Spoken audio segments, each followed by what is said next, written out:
Doctor Machhindra Bangar भारतीय हवामान खात्याचा जो दुसरा सुधारित अंदाज मान्सून 2026 आलेला आहे, त्या संदर्भात आपण या व्हिडिओच्या माध्यमातून माहिती घेणार आहोत. आपलं मत त्यावर व्यक्त करणार आहोत आणि काय पॉसिबिलिटीज आहेत, काय होऊ शकतं, आपल्या अनुभवाचा त्यामध्ये थोडा सहभाग करवणार आहोत. तर आपण या ठिकाणी एक उदाहरण म्हणून एप्रिल 2026 मध्ये जो अंदाज IMDने दिलेला होता तो तुमच्या समोर आहे. एप्रिल महिना नुकताच झालेला आहे, तर मग मला सांगा की एप्रिल महिन्यामध्ये जो अंदाज IMDने दिला होता असा पाऊस पडला का? हा जो संपूर्ण अंदाज दिलेला आहे एप्रिल महिन्याचा आणि त्यात खास करून महाराष्ट्राचा, तर एवढा महाराष्ट्रामध्ये पाऊस पडला का? कारण या ठिकाणी अबाव नॉर्मल अशा प्रकारचा पाऊस रेनफॉल पॉसिबिलिटीज दिलेल्या होत्या. म्हणजे थोडक्यामध्ये IMDचे अंदाज शास्त्रीय आहेत, विज्ञानावर आधारित आहेत, यंत्रणा आहे. याचा अर्थ आपण भारतीय हवामान खात्याच्या अंदाजावर टीका करत नाही, परंतु आपण भारतीय हवामान खात्याच्या अंदाज 100%च बरोबर येतात असं देखील मानून चालत नाही. आपण मे 2026चा भारतीय हवामान खात्याचा अंदाज बघूयात. या ठिकाणी मला सांगा, अबाव नॉर्मल अशाच प्रकारचा रेनफॉल आपल्याला संपूर्ण भारतामध्ये मे मध्ये देण्यात आलेला आहे. ही मी कुठून शोधलेली प्रतिमा नाही, तर ही भारतीय हवामान खात्याने प्रसिद्ध केलेली अधिकृत अशा प्रकारची इमेज आहे. मग मला सांगा, अशा प्रकारचा मे महिन्यात पाऊस झाला का?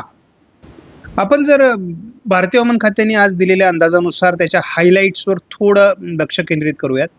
यामध्ये असं दिसतंय की 90% पावसाचा LPA दिलेला आहे, म्हणजे लॉंग पिरियड ॲव्हरेज, आणि आता त्याच्यामध्ये प्लस मायनस 4% आहे, म्हणजे साधारण 94 ते 86% हे सूत्र दिलेलं आहे.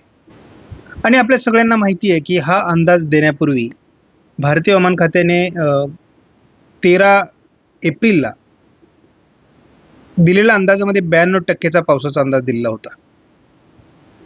जेव्हा महाराष्ट्राचे मुख्यमंत्री देवेंद्र फडणवीस साहेबांनी पत्रकार परिषद घेतली, तेव्हा त्यांनी असं सांगितलं की यावर्षी 88% पाऊस पडणार आहे महाराष्ट्रामध्ये, आणि त्यामुळे त्यांनी यंत्रणेला सज्ज राहण्याचे आदेश दिलेले होते.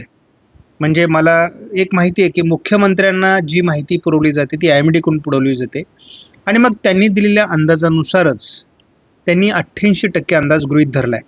म्हणजे प्रसिद्ध झालेला अंदाज हा 90%चा आहे, आणि या पाठीमागे शासनाला धोरण राबवण्यासाठीचा अंदाज हा 88%चा असावा, असा एक आपण अंदाज बांधू शकतो. आता महत्त्वाची बाब इथे अशी आहे की या ठिकाणी काही महत्त्वाच्या सूचना दिलेल्या आहेत. DP-सेट म्हणजे आपल्याला दुष्काळी परिस्थिती जर 90%पेक्षा कमी अंदाज असेल तर आपल्याला या ठिकाणी दुष्काळी परिस्थिती असते. सरासरीपेक्षा कमी पाऊस हा 90 ते 95% असतो. सरासरी पाऊस हा 96 ते 104% असतो, आणि अबाव नॉर्मल म्हणजे 105 ते 110% असतो, आणि एक्सेस म्हणजे सरासरीपेक्षा खूपच जास्त पाऊस हा 110%च्या पुढे असतो. हे एक साधारणपणे लॉजिक भारतीय हवामान खात्याने फिक्स केलेलं आहे. आता संपूर्ण भारताचा अंदाज बघत बसण्याची आपल्याला गरज नाही. आता आपण मध्य भारतावर आणि कोर झोनमध्ये काय सांगितले ते आपण बघूयात. सेंट्रल इंडियामध्ये आपण महाराष्ट्राला जर पकडलं तर या ठिकाणी 94% पावसाचा अंदाज आहे, आणि 94 ते 106 हा तसा नॉर्मल पाऊस मानला जातो, म्हणजे सरासरी एवढा पाऊस मानला जातो. यामध्ये देखील आपल्याला माहिती आहे की 4%चं प्लस मायनस आहे. आता यामध्ये पुन्हा आपल्याला एक कोर झोन नावाचा एक प्रकार आहे की ज्या ठिकाणी भारतामध्ये सर्वात जास्त, म्हणजे आपण ज्याला म्हणतो की जिरायत शेती आहे, पावसावर अवलंबून असलेली शेती आहे, आणि अशा ठिकाणी सुद्धा हा 94%चाच अंदाज दिलेला आहे, आणि तो 94 ते 106%पर्यंतचा अंदाज आहे. आपण म्हणू की सरासरी एवढा पाऊस फक्त या ठिकाणी सांगितलेला आहे. आता आपण इकडे जर भारतीय नकाशाचं बारकाईने निरीक्षण केलं तर आपल्याला फक्त महाराष्ट्रावर लक्ष केंद्रित करायचं आहे. महाराष्ट्रामध्ये थोडं या ठिकाणी असं दिसतंय की परभणी, नांदेड, लातूर यांच्या बाँड्रीवर थोडं पावसाचं प्रमाण चांगलं आहे. त्यानंतर पूर्व बीडमध्ये थोडं प्रमाण चांगलं आहे आणि हिंगोलीमध्ये. बाकी ठिकाणी महाराष्ट्रात विशेष पावसाचं प्रमाण दाखवलेलं नाही, म्हणजे या ठिकाणी सरासरीपेक्षा कमी पावसाचा अंदाज देण्यात आला आहे. आपण जो कोर झोनवरती बघितला तो कोर झोनचा हा भाग आहे.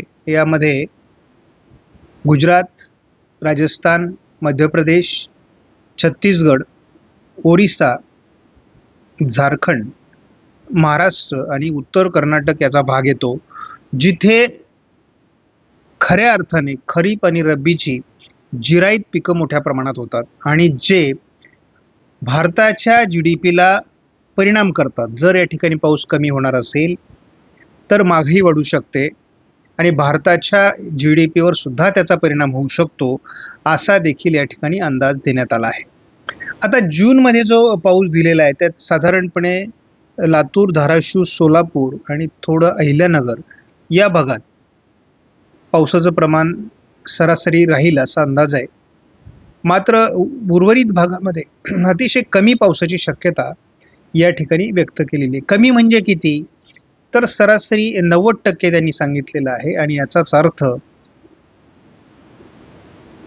महाराष्ट्रामध्ये देखील पावसाचं प्रमाण कमी राहण्याची शक्यता आहे. जूनमध्ये विदर्भाचा पूर्व भाग जर अपवादक म्हणून सोडला तर महाराष्ट्रामध्ये जूनमध्ये देखील सरासरीच्या वरती अबाव नॉर्मल अशा प्रकारची उष्णता राहण्याची शक्यता आहे, म्हणजे पावसाचं प्रमाण कमी राहील असाच भारतीय हवामान खात्याचा अंदाज आहे.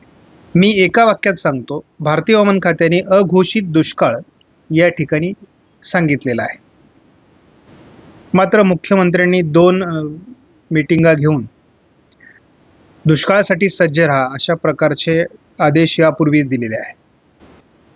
आपण दुसऱ्या अंदाजामध्ये 94% जूनमध्ये पावसाचा अंदाज दिलाय, त्यावर आपण ठाम आहोत. जुलै महिन्यामध्ये आपण 97% अंदाज दिलेला आहे पावसाचा. हा दुसरा अंदाज आहे आपला भारतामध्ये आणि या अंदाजावरही आपण जुलै महिन्यात ठाम आहोत.